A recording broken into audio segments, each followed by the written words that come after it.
Assalamualaikum warahmatullahi wabarakatuh.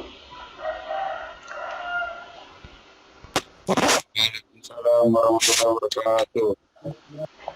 Ya, bagaimana kabarnya Nada sekalian di hari ini yang merupakan pertemuan yang ke-6? Sehat ya? Alhamdulillah sehat. Tolong diaktifkan dulu kameranya, Ibu mau lihat dulu tampilan kalian, jangan sampai semuanya masih di tempat tidur, di bawah selimut, ya, karena Ibu mau menjelaskan materi yang sangat serius. Nah, sehingga saya mau melihat keseriusan kalian membersamai proses menyimak dari perkuliahan kita kali ini.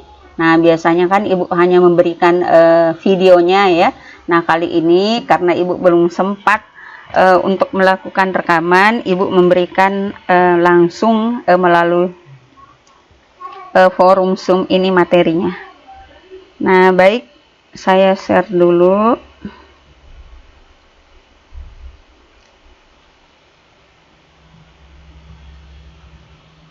Jadi diperhatikan ya, kalian jangan dulu perhatiannya kemana-mana dulu. Karena filmnya itu nanti kalian nggak bisa ceritakan. Ya.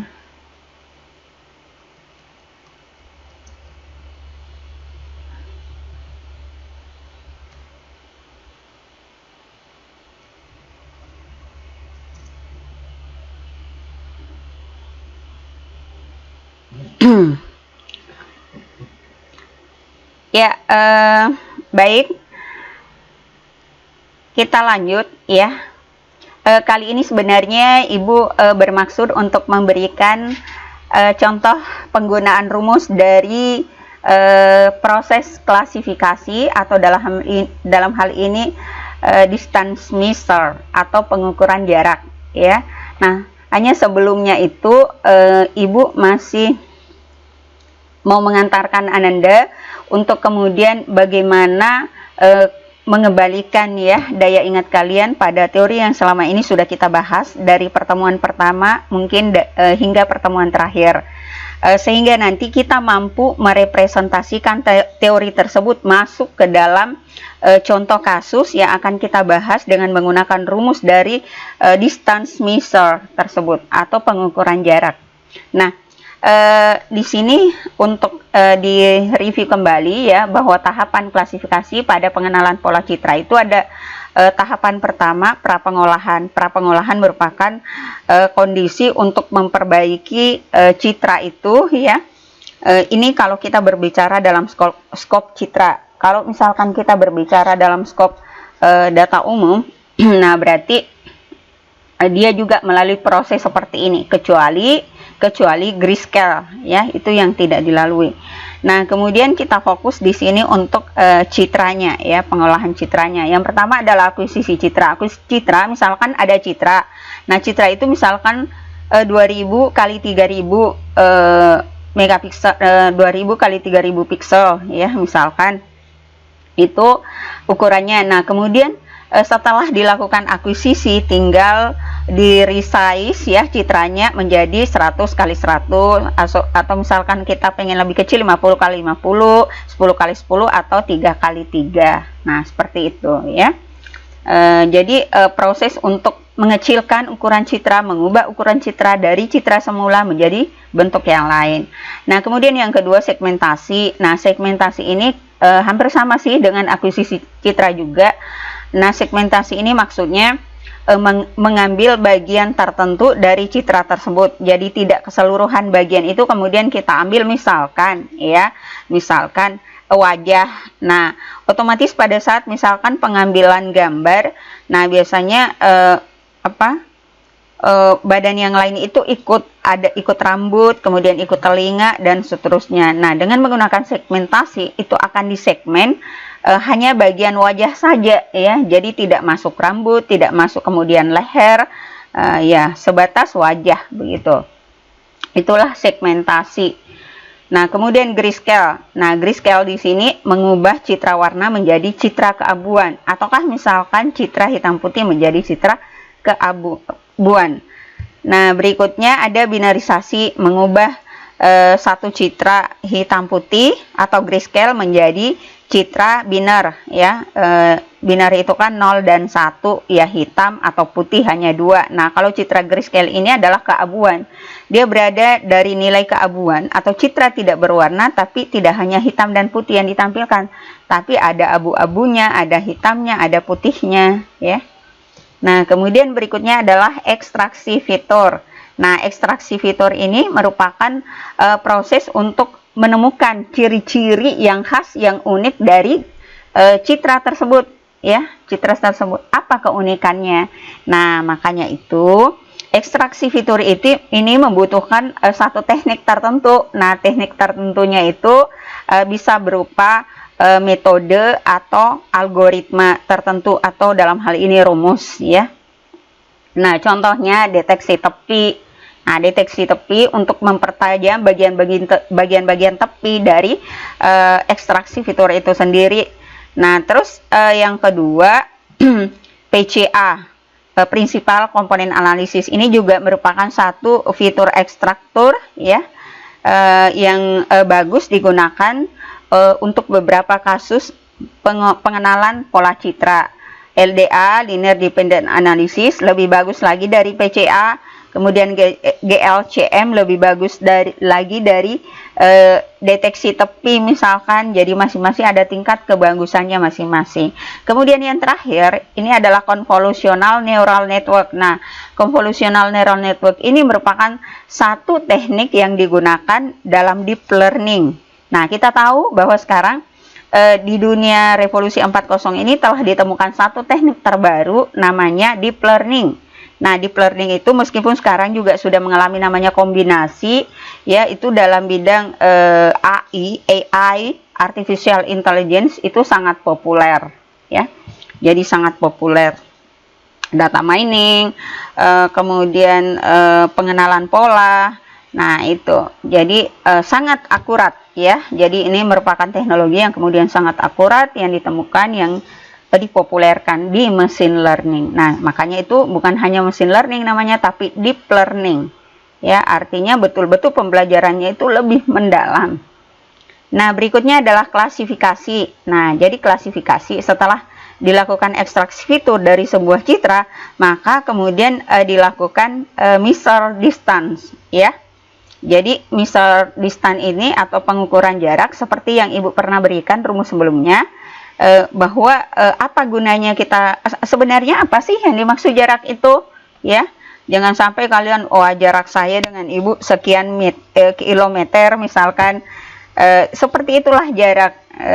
Tapi dalam hal ini yang dimaksud jarak adalah titik yang terukur antara data training yang ada di dalam database dengan data testing, ya.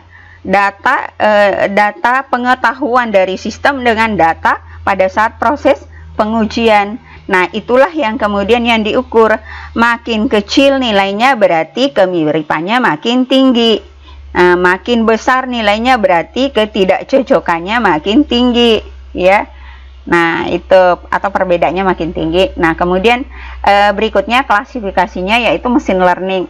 Nah, machine learning ini ada beberapa jaringan saraf tiruan, misalkan backpropagation, ya banyak di sini. Learning vector quantization ini masuk juga, super vector machine, ya cuma SVM LVQ ini dia sudah memiliki nama tersendiri, jadi kadang tidak disangkutkan lagi dengan kata jaringan saraf tiruan. Tapi kalau misalkan backpropagation itu karena masih istilahnya merupakan teknik yang paling awal, nah sehingga masih lengket kata artificial neural network pada backpropagation tersebut. Kemudian ada fuzzy logic. Nah, kemudian tadi convolutional neural network. Menarik bahwa convolutional neural network ini atau biasa disingkat dengan CNN, ya, CNN.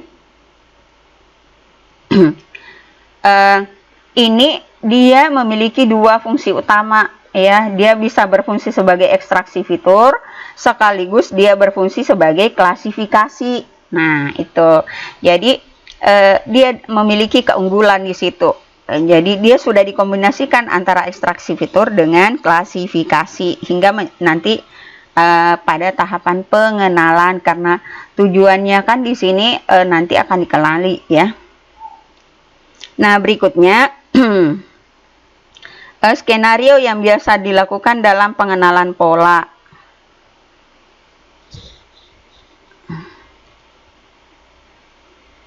Ibu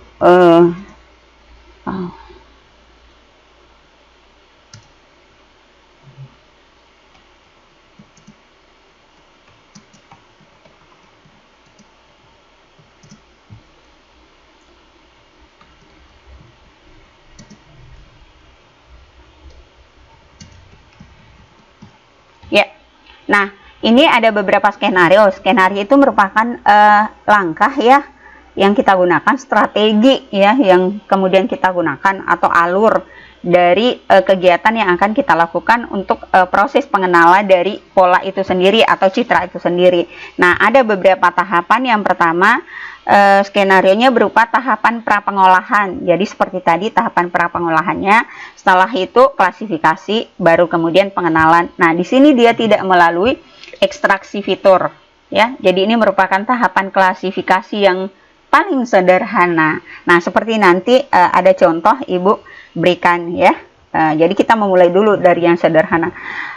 Takutnya kalau langsung diberikan yang rumit, kalian jadinya mumet ya, akhirnya nggak mau lanjut karena pusing duluan.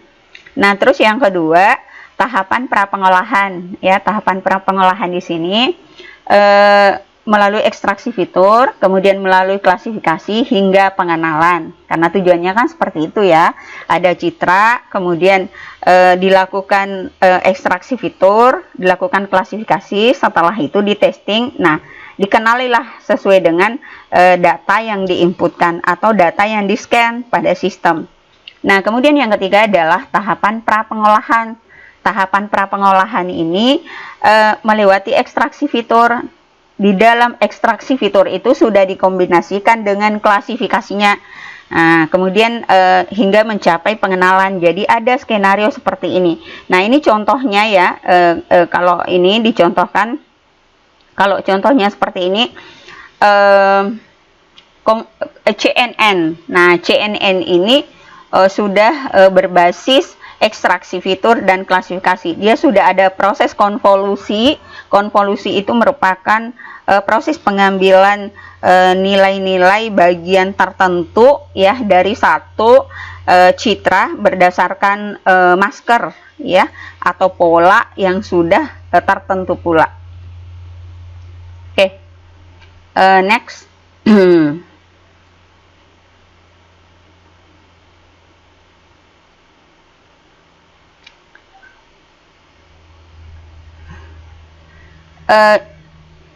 Contoh soal tahapan klasifikasi pengukuran kemiripan jarak. Nah, ini ya, Anda harus serius di sini nih, karena nanti kalau di perhitungan kalian bingung, wah dari mana dapatnya itu Bu? Nah, berarti kita harus mengidentifikasi kasus itu, soal itu sejak dari awal. Nah, demikian juga saya harapkan nanti ya, kalau misalkan ada kasus yang diberikan, entah itu nanti kasusnya di mata kuliah ini, ataukah kasus tersebut itu berkaitan dengan misalkan penelitian atau objek penelitian kalian nantinya ya, setelah action untuk persiapan tugas akhir. Nah, kalian seperti itu harus diidentifikasi secara jelas atribut-atribut apa, objek-objek apa, variabel atau parameter apa yang kemudian bisa dianalisis dari data ya, dari suatu data, supaya nanti ketika misalkan kita mau menggunakan satu rumus tertentu, kita nggak bingung lagi, wah apanya yang dikasih masuk nih di rumus ini, bagian mananya nih, X ini kemana ya, ini kemana. Nah, itu kan jadi di awal itu kita sudah ada gambaran, jangan tiba-tiba saja kalian masukkan saja dalam rumusnya, mudah kok. Oh, tidak seperti itu. Kalian sudah di tingkat akhir, otomatis analisis kalian tidak sama dengan anak semester 1, 2, dan 3. Kalian harus lebih, jangkauan pemikirannya itu lebih luas. Tidak hanya sekadar memasukkan rumus memasukkan nilai ke dalam rumus. Tidak hanya sebatas itu, tapi kemudian mampu mengidentifikasi setiap objek-objek itu, setiap variabel atribut yang ada pada kasus atau soal tersebut. Oke, kita lihat. Suatu data yang diambil dari pengolahan citra terdiri dari data training dan data testing. Misalkan data training merupakan data representasi citra dari 4 jenis penyakit. Penyakit A, B, C, dan D. Nah, dianggaplah seperti itu. Kalau ibu nanti kasihnya jenis penyakitnya ya panjang-panjang, wah mumet nanti kalian. Jadi pada kasus awal ini biarlah secara simbolik aja. Penyakit A, B, C, dan D. Setelah dilakukan proses training atau pelatihan atau learning, pembelajaran, sama saja ya, training itu sama dengan learning atau pelatihan atau pembelajaran, maka diperoleh data training ya. Data training inilah yang kemudian digunakan untuk menentukan kelas penyakit pada data testing. Nah, artinya apa? Setelah dilakukan proses training ya. Nah, data training itu kemudian disimpan di dalam database. Ya, disimpan database sebagai basis pengetahuan bagi sistem ya. Kita di sini kan istilahnya mau membuat sistem nih ya, karena kita orang informatika, berarti mesin itulah yang kemudian kita perlakukan sedemikian sebagaimana manusia, kita latih, kita tes. Nah itu kan. Nah terus oke. Sekarang setelah kita lakukan pelatihan terhadap data testing itu, nah gimana lagi soalnya? Tentukan kelas penyakit pada semua data testing berdasarkan nilai data training sesuai dengan metode pengukuran jarak yang diberikan masing-masing. Nah, itu. Nah, ini nih. Ada data training. Jadi diperhatikan ada data training. Data training ini merupakan data dari penyakit A, penyakit B, penyakit C, dan penyakit D.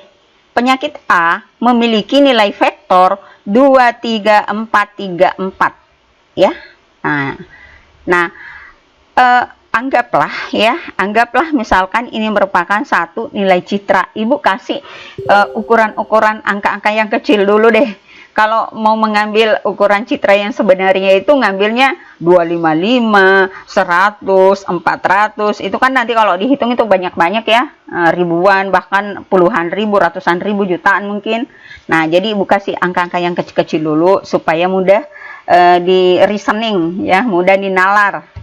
Oke, lanjut. B 83347, C 84211, D 73333. Oke, ada 4 klasifikasi ya pada data training ini. Kemudian ada berapa vektor, nilai vektor di dalam setiap klasifikasinya.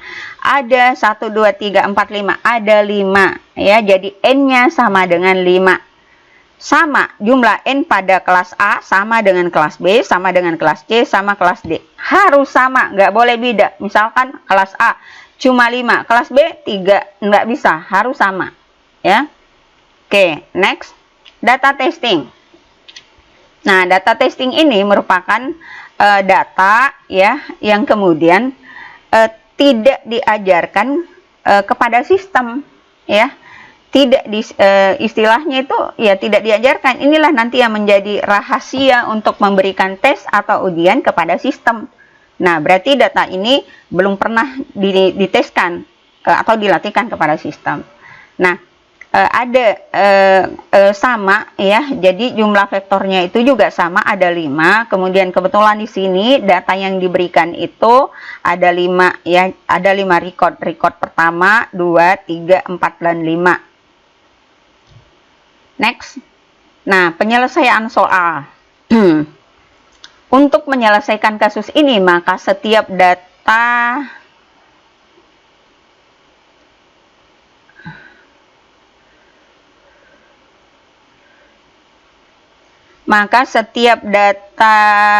mana nih? Untuk menyelesaikan kasus ini, maka setiap data testing dibandingkan dengan data training berdasarkan rumus dari setiap metode. Nah, metode ya. Jadi nanti dilakukan perbandingan ada. Jadi misalkan begini. Kita lihat dulu indexing datanya. indeksin data training itu kalau di indeks ya diurutkan datanya. Jadi X itu tidak hanya satu, tapi ada namanya XA, XB, XC, XD. Dari mana diperoleh A, B, C, D ini? Dari klasifikasi ya atau kelas yang ada pada data training sebanyak 4 atau A, B, C, D. Nah, berikutnya data testing. Nah, data testing ini merupakan data yang belum pernah dilatihkan kepada sistem. Nah, dia memiliki indeks yaitu 1, 2, 3, 4. Oh, ada 5 ya di sini. Sorry. Ya 5. Karena ada 5 kan? Ada 5 nih. 1, 2, 3, 4, 5. Oke.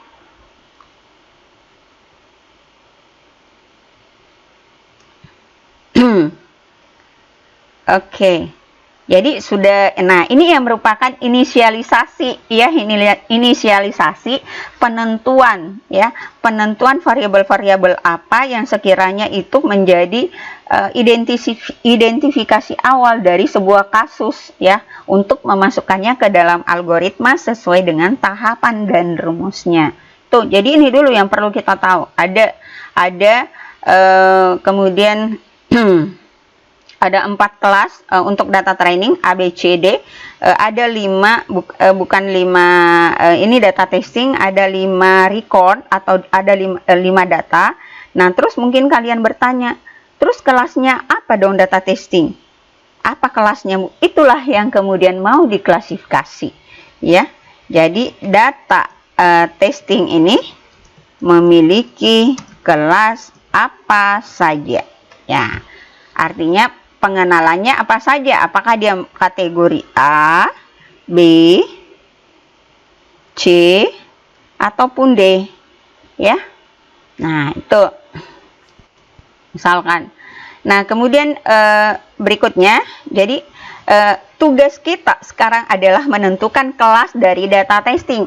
Apakah data Y1 ini ya, ini nih. Data Y1 ini masuk kelas A, ataukah kelas B, atau kelas C, atau kelas D. Nah, intinya seperti itu. Jadi kita harus melihat begitu loh. Jadi sama misalkan ya, kalau pada manusia disuruh mengenali, di sini ada bulat-bulat, terus di sini juga ada bulat-bulat, tapi ada bulatnya bolong di tengahnya, kemudian ada bulatnya pakai kelapa. Nah, mana coba bedakan mana di situ onde-onde dan mana donat. Nah, pasti semuanya kalian langsung tahu. Nah, seperti itu juga di sini. Nah, jadi ada sejumlah data. Nanti tuh, oh kalau yang bolong-bolong ini namanya donat. Kemudian yang ini namanya onde-onde. Nah, kemudian ada contoh onde-onde yang lain. Yang warnanya mungkin tidak berwarna putih. Ada juga berwarna hijau. Nah, ataukah ada lagi yang berwarna yang ada wijen-wijennya di luarnya. Pakai gula merah misalkan. Bercampur begitu ya. Nah, itu dikenalkan dulu pada sistemnya. Nah, setelah itu diminta sistemnya apakah dia bisa membedakan antara donat dengan onde-onde, onde-onde putih, onde-onde hijau, dan onde-onde coklat. Nah, seperti itu. Oke, next, Euclidean. Nah, Euclidean ini masih ingat kan rumus Pitagoras? Masih. Harus ingat ini, nggak boleh lupa. Karena ini dari SMP ya, kalau nggak salah diberikan, entahlah kurikulum sekarang apakah di SD juga sudah. Nah, di sini misalkan untuk mengetahui berapa jarak antara A dengan B. Nah, A dengan B ini berarti kita harus membuat garis ya, garis yang tegak lurus ya, tegak lurus, yang kemudian nanti memotong titik A dengan titik B. Nah, ketika nanti garis ini kita kuadratkan, AC kuadrat tambah AB kuadrat, nah maka nanti akan diperoleh garis AB dalam bentuk akar kuadrat ya. Akar kuadrat AB sama dengan akar kuadrat misalkan akar kuadrat AB atau AB kuadrat sama dengan AC kuadrat ditambah CB kuadrat. Nah, seperti itu.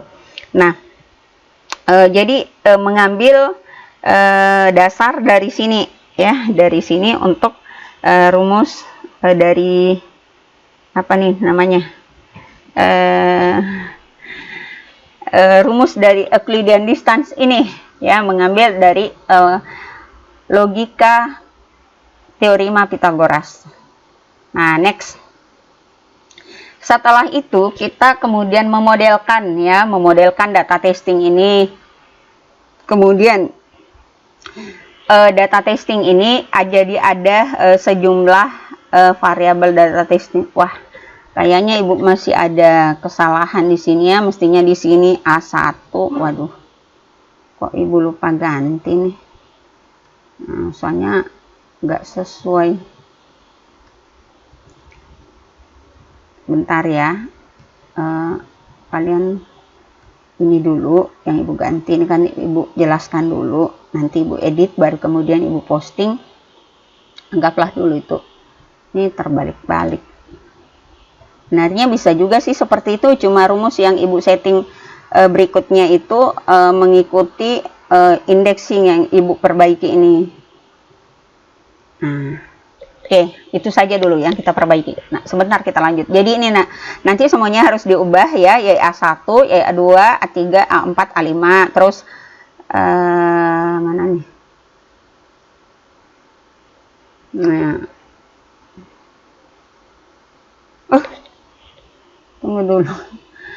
Gimana sih? Oh, udah benar.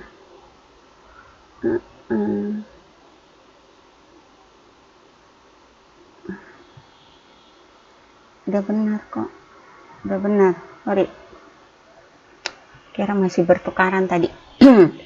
Oke, data testing untuk record pertama.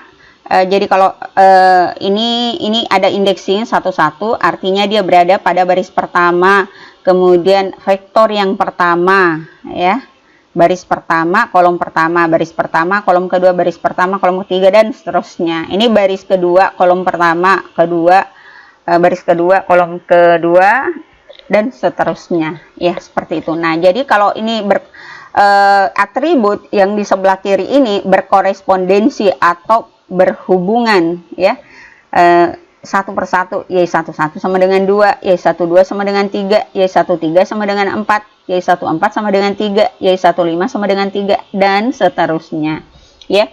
Nah, untuk data training XA itu kan tadi dibilang ya, menurut penyampaian dari soal bahwa ada kelas A, ada kelas B, ada kelas C, ada kelas D. Nah, jadi kelas A, kelas B, kelas C, dan kelas D ini nanti kemudian di indexing lagi. Di sini ada X A1 karena dia kan kelas pertama, kemudian vektor pertama, kelas pertama, vektor kedua kelas A, vektor kedua kelas A, vektor ketiga, vektor keempat, vektor kelima. Jadi dia merupakan baris ke A, vektornya yang berubah-ubah mengikuti kolomnya. Nah, seperti itu. Oke. Kemudian data training. Nah, di sini XIJ, jadi indeks kelas klasifikasi. Tadi Ibu sudah ini kan, di sini kan ada ABCD ya, kelas klasifikasinya merupakan ABCD. Jadi sudah merupakan pembagian kelasnya itu. Jadi nanti harus dikenali seperti itu. Jadi outputnya akan ada apakah dia masuk ya di jenis penyakit A, penyakit B, penyakit C, ataupun penyakit D. Nah, tuh ya. Nah, terus berikutnya J, indeks nilai vektor. Nah, ini kan XIJ ya, XIJ di sini kan XIJ. Jadi I ini adalah A kelasnya, kemudian satu ini menunjukkan bahwa dia adalah urutan vektornya. Oke, data testing YMN. Nah, ini kan YMN. M-nya itu adalah data testingnya. Ini data testingnya. Misalkan 1, 2, 3. Nah, terus yang keduanya itu adalah urutan data vektornya. Maksudnya data keberapa ya? Yang pertama ini M-nya, kemudian N-nya itu adalah urutan nilai vektornya. Kolom pertama berarti vektor yang pertama, kolom kedua, vektor kedua, dan seterusnya. Oke. Nah, kemudian rumus apa yang hendak digunakan pada Euclidean distance ini? Nah, di sini kita akan menggunakan rumus dxy sama dengan akar, ya, akar sigma y sama dengan 1 sampai 5. Kemudian di sini harga mutlak x kurang y kuadrat.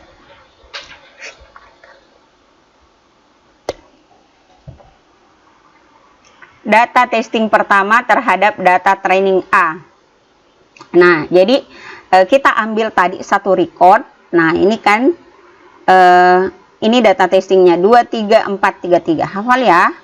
23433. Kemudian data training kelas A 23434. Ini nih. 23434. Nah, dihafal. Jadi sebenarnya apa yang diinginkan dari soal ini? Jadi seperti ini, Nanda. Ini kan ada data testing, ya, ada data dari record pertama 2345. Soalnya atau pertanyaannya, record pertama ini masuk, ya, record pertama ini masuk kategori penyakit A, ataukah penyakit B, penyakit C, atau penyakit D. Nah, demikian juga dengan record kedua, pertanyaannya sama.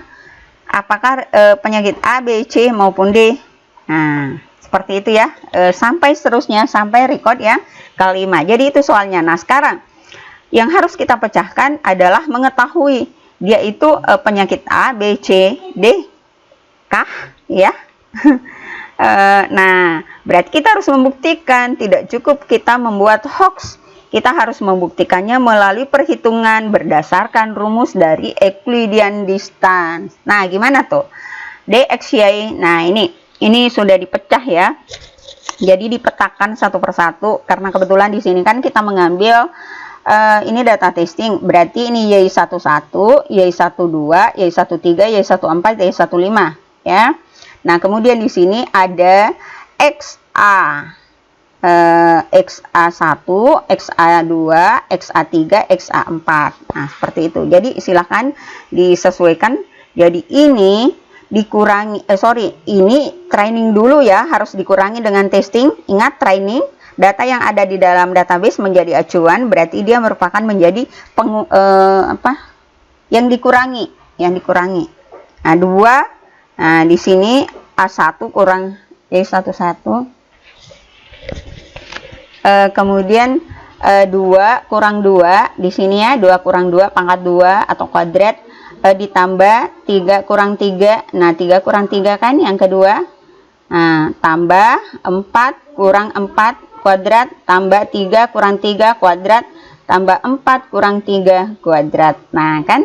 Nah, setelah diakumulasikan ini kan 2 kurang 2 0, tambah 0, tambah 0, tambah 0, 4 kurang 3, 1, ya, 1 pangkat 2. Jadi, diperkurangkan dulu, Nanda, karena ini dalam kurung, diperkurangkan dulu, baru kemudian dikuadratkan, ya.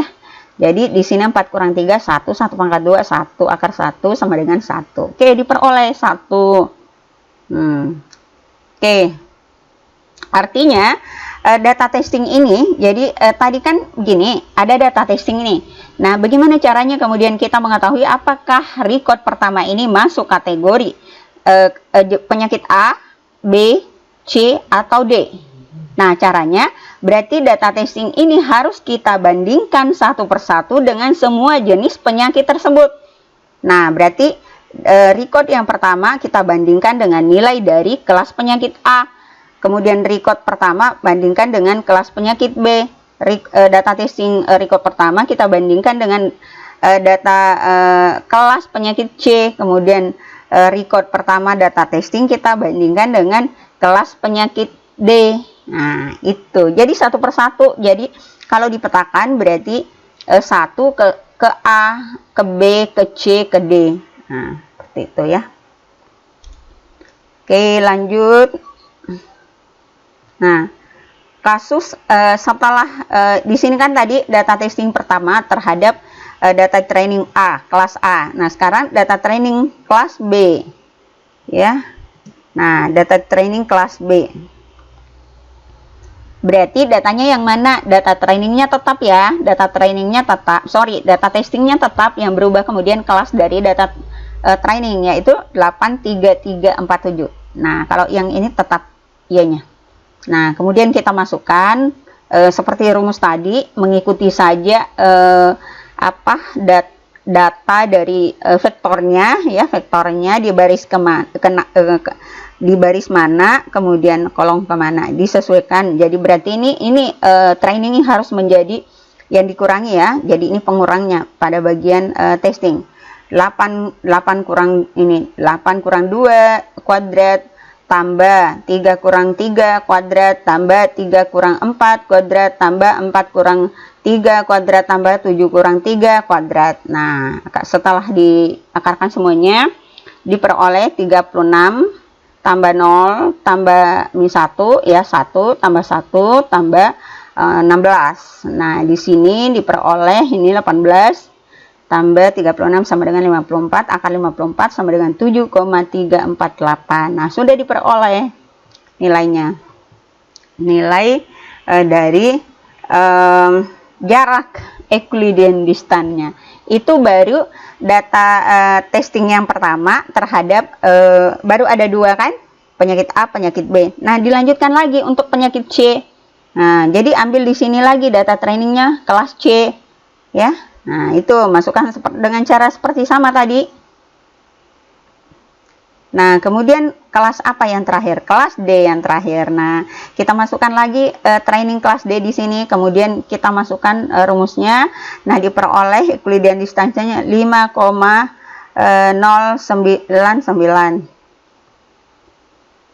Nah, ini rekapannya, ya. Ini rekapannya karena panjang, ini prosesnya Nanda. Itu tadi kan baru data testing yang pertama. Nah, data testing kedua belum. Jadi data testing pertama terhadap 4.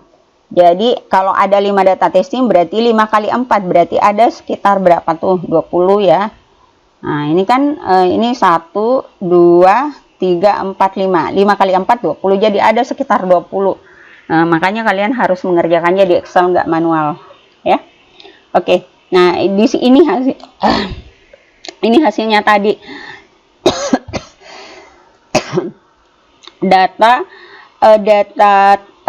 data testing yang pertama terhadap kelas A, kelas B, kelas C, kelas D. Nah, ini hasil atau nilainya.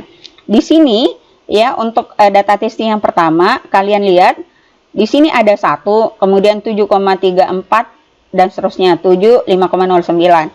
Kita mencari nilai yang terkecil dari kolom ini, ya, atau dari semua nilai hasil, ya, Euclidean distance yang terkecil kita ambil. Nah, ternyata ini adalah nilai 1. Nah, nilai 1. Nah, kemudian nilai 1 merupakan nilai paling kecil. Nah, terus nilai 1 ini, ya, nilai 1 ini itu merupakan kelas apa? Kelasnya A. Berarti untuk data pertama, ya, data testing yang pertama termasuk kelas penyakitnya itu adalah kelas penyakit A. Nah, itu, ya, disimpan. Nah, berikutnya juga untuk data testing yang kedua. Data testing yang kedua dibandingkan dengan data training pada kelas A, kelas B, kelas C, kelas D. Nah, kemudian nilai Euclidean distance-nya semuanya diperoleh. Nah, ini nih. Nah, ternyata yang paling kecil itu adalah sama 1 juga. Nah, 1 itu miliknya siapa? Ternyata miliknya juga adalah kelas jenis penyakit A. Nah, jadi jenis penyakit A di sini disimpulkan bahwa penyakitnya adalah penyakit A. Nah, itu. Nah, berikutnya nah, sama, ya, caranya ditelusuri mana nilai yang paling kecil. Nilai yang paling kecil itu 1,414. Nilai apa itu? Nah, ini ternyata adalah nilai kelas B. Nah, berarti data testing yang ketiga adalah jenis penyakitnya B.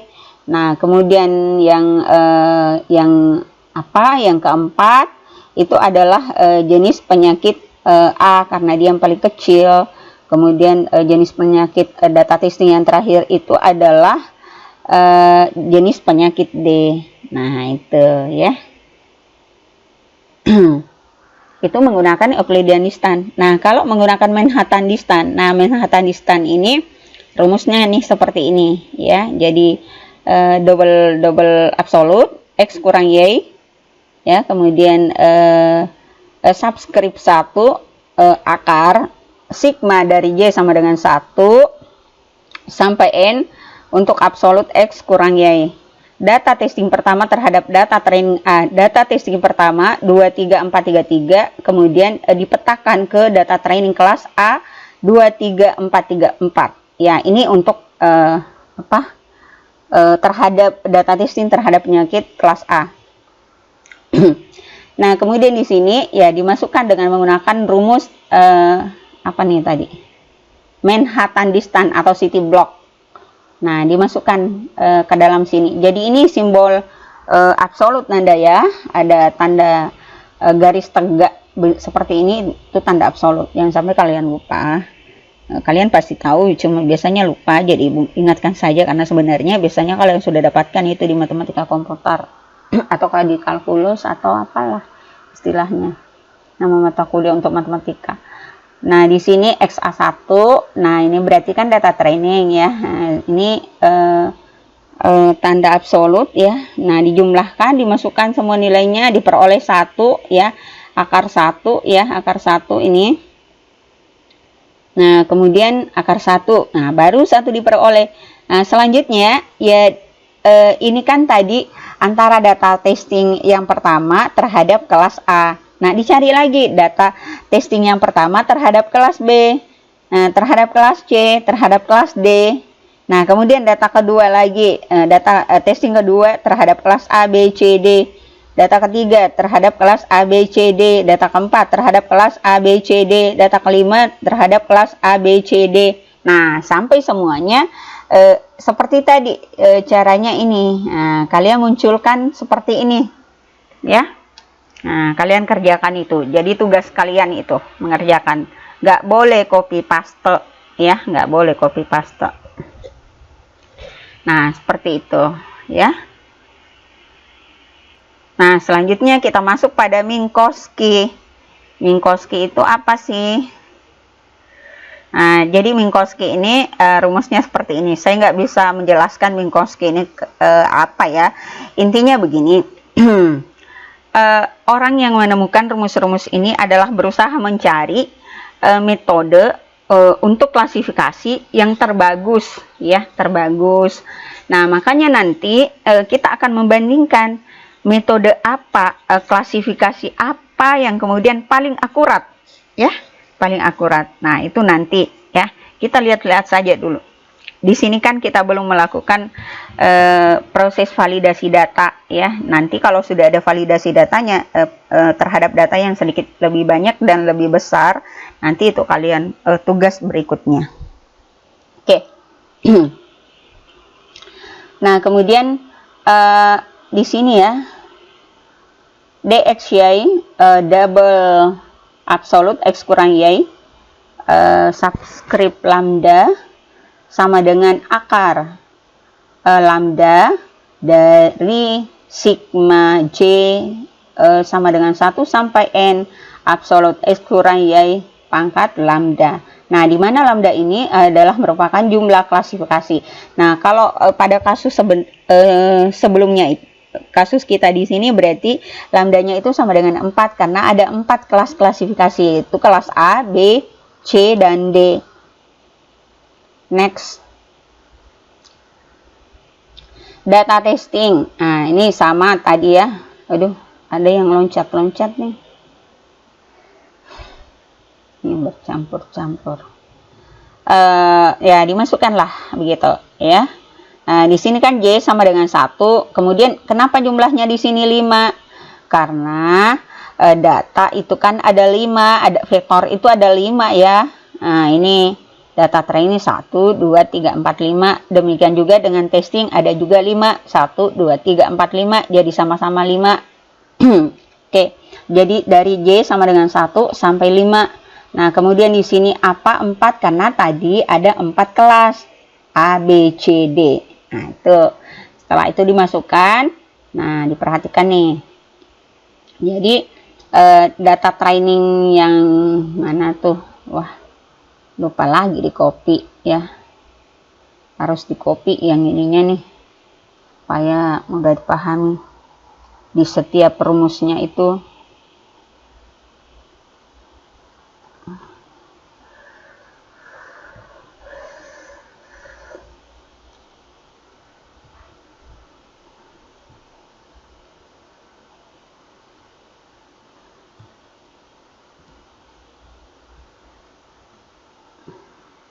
Ya, nah oke Nanda.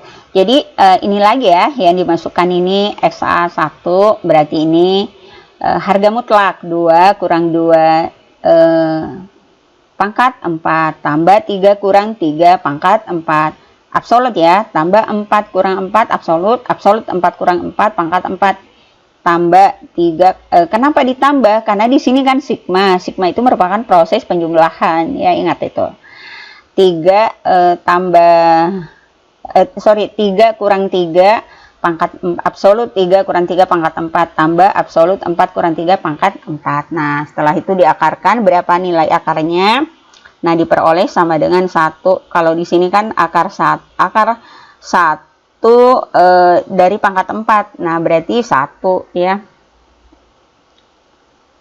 Nah, itu ini baru data testing pertama terhadap data training A. Belum B, belum C, belum D, belum data testing 2 sampai 5. Nah, masing-masing harus dicari perbandingannya. Nah, baru dengan cara seperti tadi. Nah, kemudian berikutnya Chebyshev. Nah, Chebyshev ini sedikit lebih sederhana ya, karena dia cuma mencari nilai yang nilai yang maksimumnya itu dari proses pengurangan absolut antara data training dengan data testing ya. Ini kita lihat rumusnya ya. Ini double absolute X kurang Y subscribe lambda sama dengan Y kurang 1 sampai N max jadi nilai maksimum dari absolut X kurang Y antara data training dengan data testing. Nah, berarti di sini kita masukkan saja ya, dimasukkan kan cuman di sini bukan dijumlahkan ya, ingat bukan dijumlahkan, cuma dicari mana yang maksimal, nilai maksimal dari sejumlah data dari 1 sampai N. 1 sampai N ini 5 ya, 1 sampai 5 ya, karena kita kan tadi memiliki 5 vektor ya dalam satu datanya itu.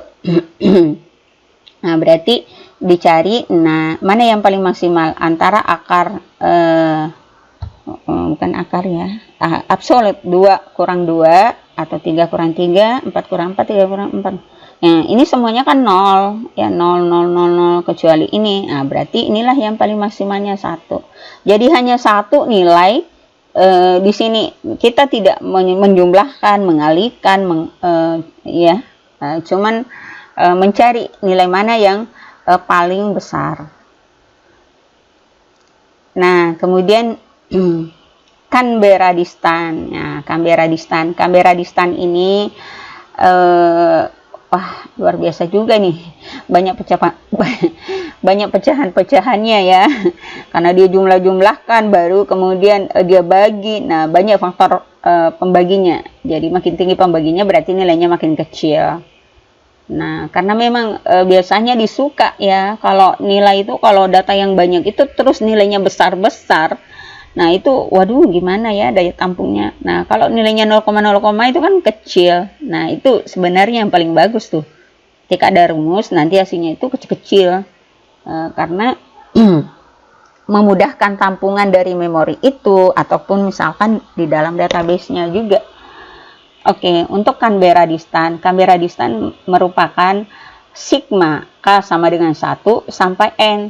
Kemudian absolut X kurang Y per X ditambah Y. Nah, itulah Canberra distance. Di sini masih kita menggunakan data ini tadi ya. Nah, di sini kan kita memiliki 5 data dari K sama dengan 1 sampai 5. Nah, kemudian dimasukkanlah satu persatu data training tadi dengan cara yang sama ya. Nah, itu. Nah, kemudian diperoleh akumulasi terakhirnya itu 1/31 sama dengan 0,032258. Nah, itu udah dapat. Nah, itu ini baru satu penelusuran atau perbandingan antara data testing yang pertama dengan kelas A. belum kelas B, C, dan D. Nah, itu harus kalian follow up nih. Nah, kemudian kosinus. Kosinus. Nah, di sini kosinus, wah panjang ini prosesnya Nanda. Agak-agak panjang ya. Ini beberapa tahapan dan kita harus jeli, jangan sampai salah-salah ya. Kalau salah-salah di awal-awal pasti salah outputnya juga. Nah, di sini rumusnya distansnya ya, x, y sama dengan cos x, y sama dengan x dot y per double x dikali double y, double absolute x kali double absolute y ya. Nah ini, nah dicari lagi dulu ini x y itu apa. Nah hasilnya apa ini? Nah dicari lagi x titik y sama dengan y sama dengan 1 sampai n, kemudian dikali x kali y. Jadi diperkalikan antara nilai data training dijumlahkan. Nah, kemudian dapat nanti hasilnya sebagai x dot y. Nah, dapat nanti hasilnya. Itu ya. Nah, terus untuk double absolute x. Nah, ini caranya ya. Jadi jumlahkan semua nilai data training. Nah, karena di sini kita menggunakan kelas A, berarti kelas A dulu pangkat 2 kan, jadi ini nilainya. Kemudian untuk double absolute y, nah ini juga ya akar dari sigma j sama dengan 1 sampai n y pangkat 2. Nah di sini kita lihat gimana ini tadi sepertinya belum selesai ya Nanda. Kita cari satu persatu dulu. XY, nah XA dikali Y1 artinya data testing yang pertama terhadap data training pada kelas A. Nah ini kita kasih masukan ya, XA1 kali Y11 dan seterusnya. Kalian pahami saja itulah. Itu untuk x dot XA dot Y1. Nah ini diperoleh 50 ya. Nah selanjutnya kita cari lagi double absolute x. Setelah semuanya dimasukkan nilai data trainingnya ini ya, x kan. Nah dimasukkan semuanya, pangkat 2 kan. Nah hasilnya ini, kumulasinya ini 54 jumlah totalnya. Nah terus untuk y lagi double absolute y, nah itu sama ya, jadi semuanya dimasukkan. Nah terus ini sampai jam berapa Nanda jadwalnya? 9.20 ya. Oh ya. Lanjut. Jadi semuanya tadi ya untuk data testingnya, berarti nilai vektor semua data testing dikuadratkan, baru kemudian dijumlahkan. Kuadratkan dulu, ini kan kuadrat, baru jumlahkan. Akumulasi dari jumlahnya adalah 47. Tadi ini kalau untuk training 54, testing 47. Jadi jangan dibolak-balik ya. Nah selanjutnya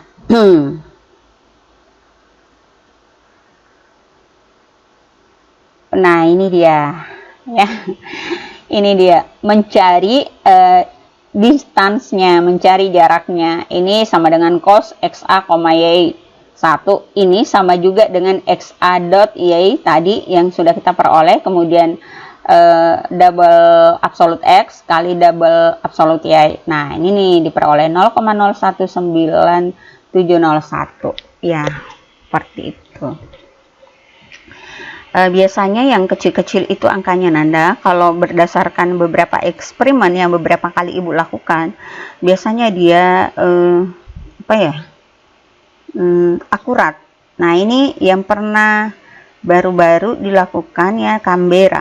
Nah ini Canberra distance ini memperoleh nilai 0,03. Nah ini paling akurat dengan perbandingan yang lainnya, kalau nanti mungkin dibandingkan keseluruhan di sini belum pernah dicobakan semua, karena di sini ada 7 distance missile.